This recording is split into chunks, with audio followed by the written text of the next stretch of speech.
крајот на 60-тите години, втората половина на 60-тите, во Штип, јас средношколец, тој Ацо Шопов се разбира, една закажана средба во една кафеана во Домот на културата во Штип, што тогаш не знам од кои причини беше била наречена Джакарта.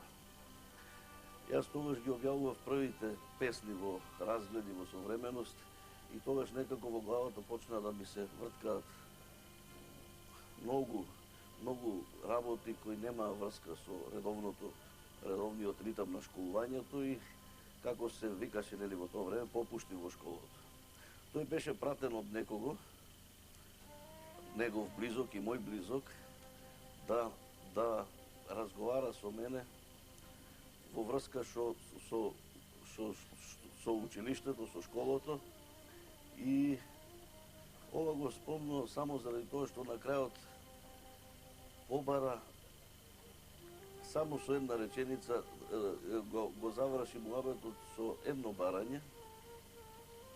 Рече: дај чесен поетски збор, значи го подлекувам ова поетски збор, дека се ќе биде со школото. И тој збор беше даден, работите се одвиваа како што се одвиваа.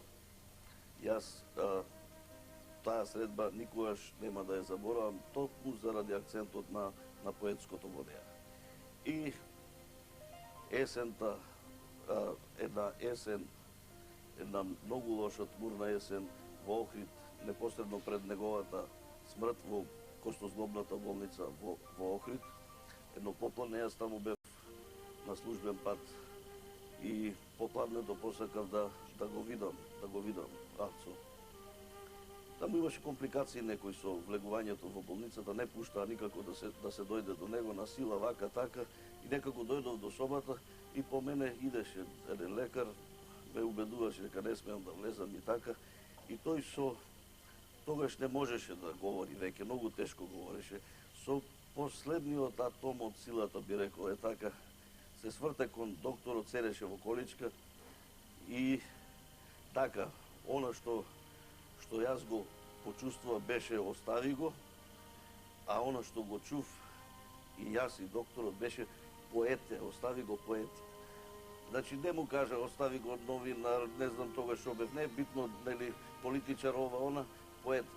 Му даваше секојаш посебна специфична тежина на тој збор.